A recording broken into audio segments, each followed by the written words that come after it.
ओम बृहस्पति देवाय नमः। Welcome to our channel सनातन धर्म। गुरु बृहस्पति को बुद्धि और शिक्षा का कारक माना जाता है। गुरुवार को बृहस्पति देव की पूजा करने से धन, विद्या, मान सम्मान, प्रतिष्ठा और कई अन्य मनोवांछित फलों की प्राप्ति होती है। धार्मिक ग्रंथों के अनुसार गुरुवार को भगवान बृहस्पति की पूजा का विधान है। गुरुवार के दिन व्रत और कथा सुनने से घर परिवार में सुख संपत्ति रहती है। आइए जानते हैं गुरुवार व्रत कथा के बारे में। गुरुवार व्रत कथा के अनुसार प्राचीन काल की बात है। किसी राज्य में एक बड़ा प्रतापी और दानी राजा रहता था। वो हर गुरुवार को व्रत रखकर दीन दुखिया की मदद करके पुण्य प्राप्त करता था। परंतु ये बात उसकी रानी को अच्छी नहीं लगती थी। वह ना तो व्रत करती थी और ना ही दान पुण्य में विश्वास रखती थी। इतना ही नहीं, वह राजा को भी ऐसा करने से मना करती थी। एक समय की बात है, राजा शिकार खेलने के लिए बन गए। घर पर रानी और दासी थी। उसी समय गुरु बृहस्पति देव साधु का रूप धारण कर राजा के दरवाजे से भिक्षा मांगी तो वह कहने लगी। इतना सुनकर बृहस्पति देव ने कहा, हे देवी, तुम बड़ी विचित्र हो। संतान और धन की कोई दुखी होता है। अगर अधिक धन हो तो इसे शुभ कार्य में लगाओ। कुंवारी कन्याओं का विवाह कराओ। विद्यालय और बाग बगीचे का निर्माण कराओ, जिससे तुम्हारे दोनों लोग सुधरे। परंतु साधु की इन बातों से रानी को खुशी नहीं हुई। इससे वह बोले, ऐसा धन की आवश्यकता नहीं है जिसे मैं दान दूं और जिसे संभालने में मेरा सारा समय नष्ट हो जाए। तब साधु ने कहा, अगर तुम्हारी ऐसी इच्छा है तो मैं जैसा तुम्हें बताता हूँ तुम वैसा ही करना।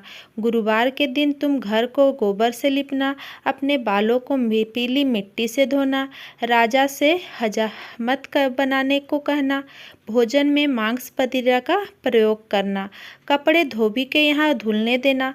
इस प्रकार 7 बृहस्पतिवार करने से तुम्हारा समस्त धन नष्ट हो जाएगा। इतना कहकर साधु के रूप में बृहस्पति देव अंतर्ध्यान हो गए। साधु के अनुसार कई बातों को पूरा करते हुए रानी को केवल 3 बृहस्पतिवार ही बीते थे कि उसकी समस्त धन संपत्ति नष्ट हो गई। भोजन के लिए राजा का परिवार तरसने लगा। तब एक दिन राजा ने रानी से बोला कि हे रानी, तुम यहीं रहो, मैं दूसरे देश को जाता हूँ, क्योंकि यहाँ पर सभी लोग मुझे जानते हैं। इसीलिए मैं कोई छोटा कार्य नहीं कर सकता। ऐसा कहकर राजा दूसरे देश चला गया। वहाँ वो जंगल से लकड़ी काट कर लाता और शहर में बेचता। इस तरह वो अपना जीवन व्यतीत करने लगा। इधर राजा के परदेश जाते ही रानी और दासी दुखी रहने लगे। एक बार जब रानी और दासी को 7 दिन तक बिना भोजन के रहना पड़ा तो रानी ने अपनी दासी से कहा, हे दासी, पास ही के नगर में मेरी बहन रहती है। वो बड़ी धनवान है, तो उसके पास जा और कुछ ले आ, ताकि थोड़ी बहुत गुजर बसर हो जाए। दासी रानी को बहन के पास गई। उस दिन गुरुवार था और रानी की बहन उस समय बृहस्पतिवार व्रत की कथा सुन रही थी। दासी ने रानी की बहन को अपनी रानी का संदेश दिया, लेकिन रानी की बड़ी बहन ने कोई उत्तर नहीं दिया। जब दासी को रानी की बहन से कोई उत्तर नहीं मिला तो वो बहुत दुखी हुई और उसे क्रोध भी आया। दासी ने वापस आकर रानी को सारी बात बता दी।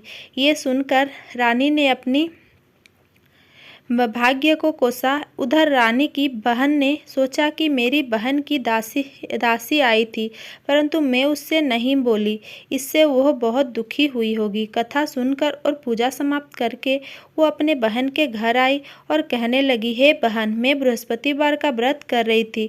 तुम्हारा दासी मेरे घर आई थी, परंतु जब तक कथा होती है तब तक ना तो उठते हैं और ना ही बोलते हैं, इसीलिए मैं नहीं बोली। बताओ दासी क्यों आई थी? रानी बोली, बहन, तुमसे क्या छिपाऊं, हमारे घर में खाने तक को अनाज नहीं है।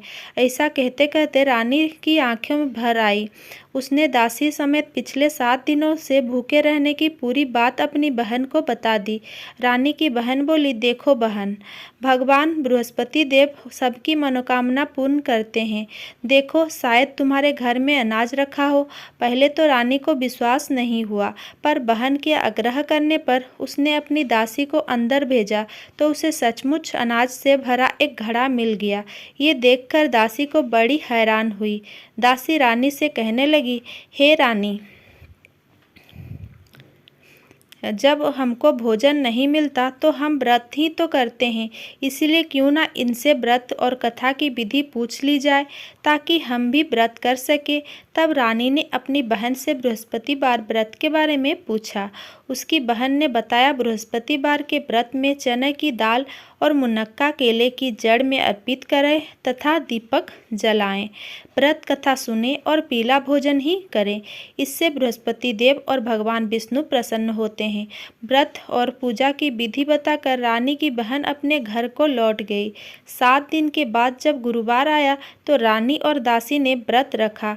वो घुड़साल से में जाकर चना और गुड़ लेकर आई, फिर उससे केले की जड़ तथा विष्णु भगवान की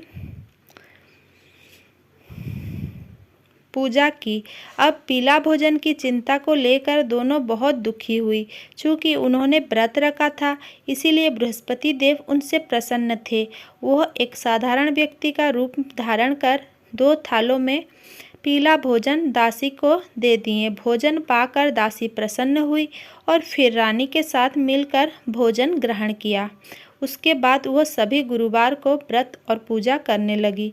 बृहस्पति देव की कृपा से उनके पास फिर से धन संपत्ति आ गई, परंतु रानी फिर से पहले की तरह आलस्य करने लगी। तब दासी बोली, देखो रानी, तुम पहले भी इस प्रकार आलस्य करती थी। तुम्हें धन रखने में कष्ट होता था, इस कारण सभी धन नष्ट हो गया, और अब जब देव बृहस्पति की कृपा से धन मिला है तो तुम्हें फिर से आलस्य होने लगा है। रानी को समझाते हुए दासी कहती है कि बड़ी मुसीबतों के बाद हमने ये धन पाया, इसीलिए हमें दान पुण्य करना चाहिए, भूखे को भोजन कराना चाहिए और धन को शुभ कार्य में खर्च करना चाहिए। इससे तुम्हारा कुल का यश बढ़ेगा, स्वर्ग की प्राप्ति होगी और पितरों प्रसन्न होंगे। दासी की बात मानकर रानी अपना धन शुभ कार्य में खर्च करने लगी। इससे पूरे नगर में उसका यश बढ़ने लगा। बृहस्पतिवार व्रत कथा के बाद श्रद्धा के साथ आरती की जानी चाहिए। इसके बाद प्रसाद बांटकर उसे ग्रहण करना चाहिए। Thanks for watching. अगर मेरा वीडियो ये पसंद आया है तो मेरा चैनल को सब्सक्राइब करिए, लाइक, कमेंट एंड शेयर करिए। Thank you.